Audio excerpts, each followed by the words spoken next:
Your house is haunted. But it's not the spirits of the dead that are tormenting you. It's something growing beneath the floorboards, in the walls, in the ceiling. And it's quite literally killing you with every breath you take.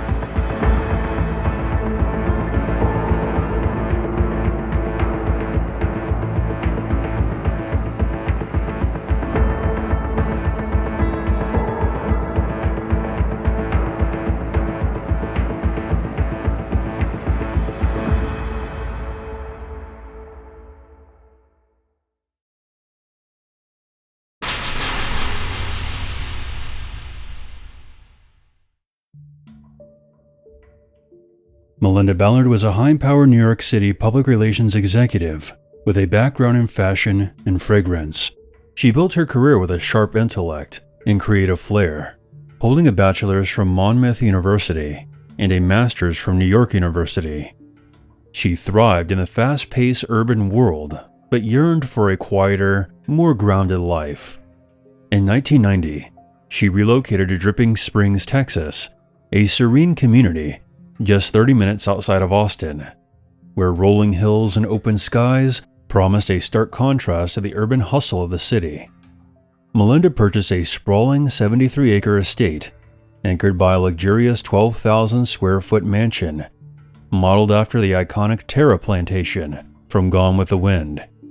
At the time of purchase, the mansion was a diamond in the rough, its grim potential dulled by an outdated interior and structural wear. It required extensive renovation to transform it to the opulent Dream House, a sanctuary where her family could flourish.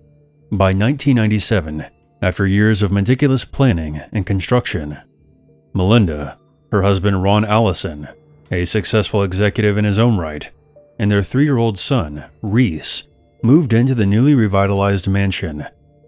The home had the appearance of a masterpiece of Southern elegance, soaring columns, polished hardwood floors, and 22 rooms adorned with custom furnishings.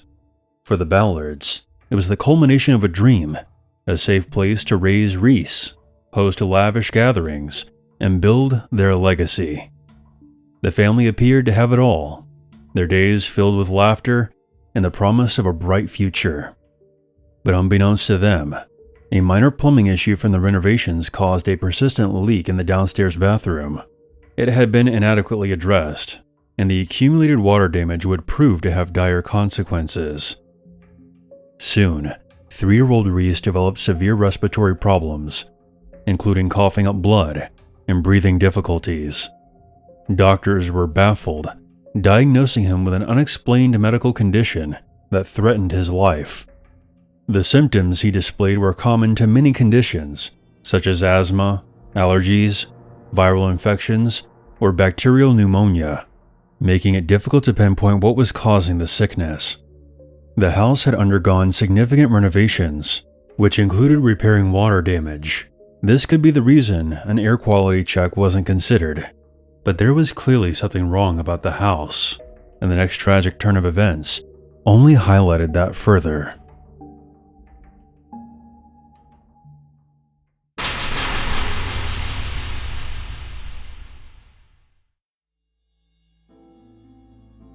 Ron Allison began exhibiting troubling signs of early-onset Alzheimer's disease in 1999, becoming increasingly forgetful, disoriented, and struggling to perform at work. His cognitive decline was a devastating blow for a man his age. Concurrently, Melinda Ballard suffered from debilitating flu-like symptoms, including chronic fatigue, persistent nosebleeds, and episodes of coughing up blood, which left her physically drained and alarmed.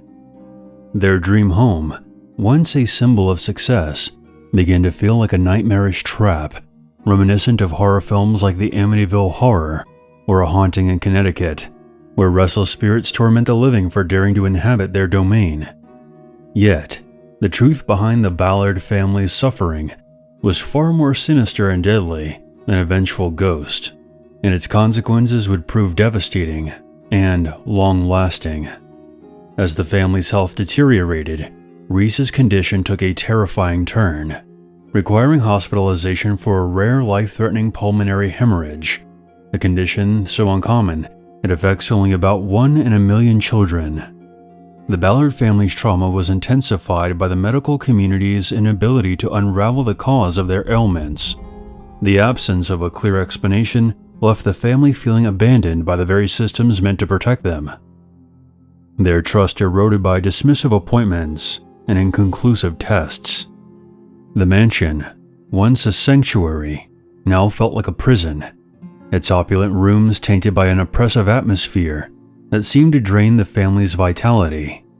Strange odors lingered in the air, and the persistent sound of dripping water resounded from an unknown location.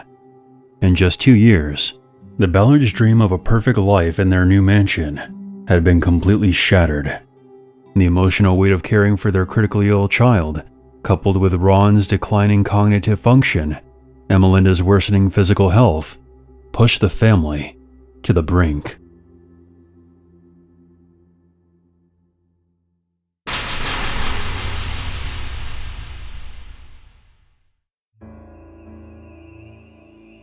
On April 1st, 1999, Melinda Ballard boarded a Southwest Airlines flight. As she settled into her seat, a violent fit of coughing seized her, forcing her to spit blood into a tissue. Seated beside her was Bill Holder, an air quality expert whose chance presence would unravel the mystery plaguing the Ballard family. Melinda, desperate and frayed from months of battling her own illness and her son Reese's life-threatening condition, poured out her family's ordeal to Holder, recounting the restless respiratory issues, her husband's alarming cognitive decline, and the oppressive unexplainable dread that seemed to emanate from their 12,000-square-foot mansion in Dripping Springs, Texas. Holder's expression darkened as he listened to the harrowing story, his expertise alerting him to a chilling possibility. He asked pointed questions about their house, any recent water damage, musty odors, or unexplained dripping sounds. Melinda recalled a nagging issue with the downstairs bathroom and a faint odor that lingered in the air. Holder's warning was immediate and unequivocal. Something dangerous could be lurking in their home, and they would have to act fast. Holder recommended that the Ballards contact Dr. David Strauss to test their home, a microbiologist at Texas Tech University and one of the nation's leading experts in environmental contaminants. When Strauss and his team arrived, they very quickly noticed a thick and foreboding atmosphere, even before their equipment was turned on. Now, before I continue, I want you to picture that you're standing next to the elephant's foot at Chernobyl, holding a Geiger counter that is turned off. Now imagine what would happen if you turned that Geiger counter on. Dr. Strauss had a similar experience once he entered the mansion. The readings he picked up on his Palm Pilot were absolutely horrifying. The Ballard family had been breathing in severely contaminated air from the moment they moved into the mansion. Black mold formed from the neglected water damage and had taken root inside the walls, the floors, and the air vents, creating a greenhouse of toxic vapors. The lab coats call it Stachybotrys chartarum, known for its potency and long-term damage to the human body. It had silently colonized in the mansion, spreading like a malignant cancer for years, embedded into the drywall, woven into the carpets, and clinging to cherished items like family photographs and clothing. The air conditioning unit had become a conduit for contamination, dispersing mycotoxins capable of wreaking havoc on young Reese's lungs. Every corner of the home, from the grand staircase to the kitchen, was compromised. Strauss then delivered a chilling directive. The family must evacuate immediately and leave everything behind. The Ballards fled to a hotel, their hearts heavy with the loss of what was supposed to be their dream home and the dawning realization of the danger they had been living in. The time away from the dreaded house did improve their symptoms, a haunting confirmation that the mansion itself had been the source of their suffering. The discovery of the deadly black mold was not just a revelation of environmental ruin, but a shattering moment that recast their entire ordeal in a new, horrifying light. The home that they had poured their hopes and dreams into had betrayed them, its hidden decay exacting a devastating toll on their bodies.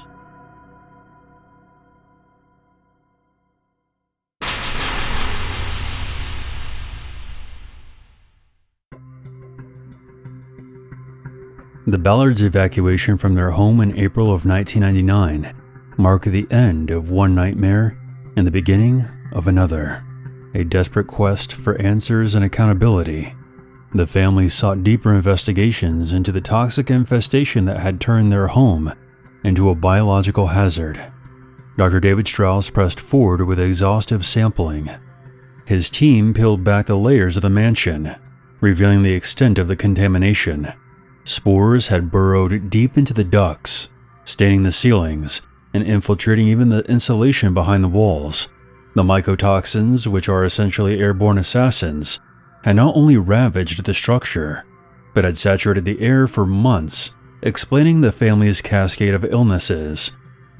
Strauss's reports painted a grim picture. The home was beyond remediation, a total loss, and the family's prolonged exposure demanded immediate medical intervention. As the scientific evidence mounted, a more insidious betrayal emerged: the role of their insurer. What began as a routine water damage claim in late 1998 had spiraled into a textbook case of corporate negligence. The initial leak in the downstairs bathroom was reported promptly to a farmer's insurance subsidiary, was dismissed by adjusters who attributed it to slab settling, an issue that was not covered under the policy. Despite the Ballards' pleas and follow-up inspections that uncovered additional plumbing failures, farmer's insurance delayed action, allegedly conducting superficial checks that missed the escalating moisture buildup. By the time the family fled, the infestation had claimed all 22 rooms inside the mansion, including the hardwood floors and personal effects. Melinda became a fierce advocate fueled by personal anguish. She hired a public adjuster and legal team to scrutinize farmers' handling of the claim. What they uncovered was damning. Internal documents suggested the company had known about the potential risks of mold exposure, but prioritized cost-cutting over fixing the problem, stalling approvals for repairs that might have contained the spread. In May of 1999, just weeks after fleeing their home, the Ballards filed a landmark lawsuit in Travis County District Court, accusing farmers of fraud, bad faith, and violations of the Texas Deceptive Trades Practices Act. Fun fact, Travis County served as the setting to the 2003 remake of the Texas Chainsaw Massacre. Just thought I'd mention that. Hey! Get that nasty goddamn thing out of the back seat of my goddamn car. Put it in the trunk. What the hell's the matter with you? The trial unfolded in the spring of 2001. The Ballards' agony was now a national spectacle, thrusting toxic mold into the headlines and igniting a firestorm in the insurance industry.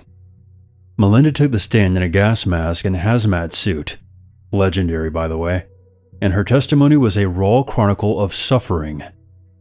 The terror of Reese's hospitalization, her husband Ron's mind unraveling, and her own night spent gasping for breath in a hotel room. Expert witnesses, including Dr. Strauss, detailed the science of Stachybotrys and its deadly mycotoxins. Farmers countered aggressively, portraying Ballard's claims as exaggerated, even alleging in pretrial motions that Melinda had joked about snorting Stachybotrys to hurt the company. The defense argued that the policy excluded mold coverage, and that the family had filed 14 separate water damage claims in under 2 years, implying overreach. But the jury was swayed by the visceral evidence of the family's trauma and farmers documented delays, siding decisively with the family on June 2, 2001. The verdict, $32 million, which included $5 million for mental anguish, $12 million for punitive damages, and nearly $9 million in attorney fees, a seismic rebuke to an industry already reeling from Texas's mold surge, which had ballooned from 12 in 1999 to 15,000 by 2001, partly fueled by Hurricane Allison's floods. The storm system is not related to Ron Allison, in case you were wondering. It's just a very ironic coincidence. Following the courtroom victory, farmers appealed immediately, and in December of 2002, the 3rd District Court of Appeals gutted the reward, slashing it to only $4 million plus interest and fees, overturning findings of fraud and unfair dealing, while upholding only the deceptive trade practices violation. The appeals court lambasted the trial judge for excluding farmers' evidence on mold growth and bid inflation, reducing the punitive sting but affirming the company's mishandling. Melinda vowed to fight on, taking the case to Texas's Supreme Court in a battle that would drag on until 2003. Yet, even as legal proceedings continued, the Ballards grappled with the lawsuit's toll. Ron's condition worsened. Reese's lungs now bore permanent scars, and Melinda, once a vibrant executive, became the reluctant mold queen. Her activism born out of necessity at the cost of her privacy and peace. The case's ripple effects were profound, spurring legislative scrutiny of insurance practices and policy exclusions for mold, while sending premiums skyrocketing across the state of Texas. By 2004, after years of appeals and countersuits, the parties settled quietly out of court, the terms undisclosed, but sufficient to fund the family's ongoing medical needs and advocacy work. The investigation and lawsuit had exposed the deadly underbelly of unchecked environmental hazards and corporate indifference. But at what price? The Ballard story is a stark reminder that the fight for truth could exact its own unrelenting toll.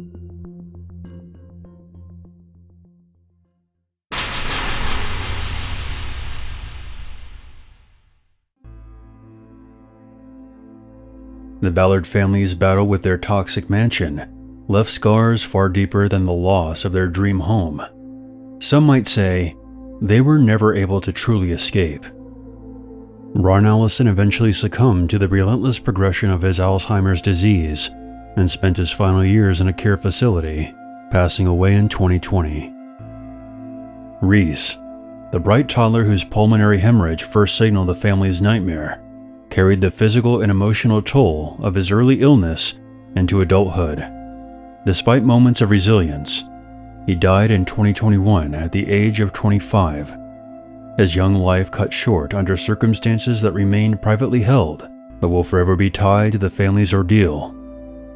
Melinda Ballard, the fierce matriarch who became a reluctant crusader against toxic mold and corporate negligence, passed away in 2013. Her own health never recovered from the chronic fatigue and respiratory ailments that plagued her, leaving behind a legacy of both advocacy and tragedy.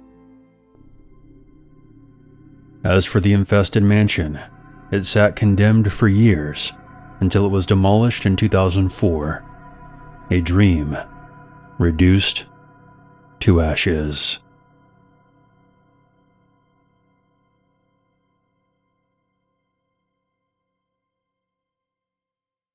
There's always a reason to be afraid.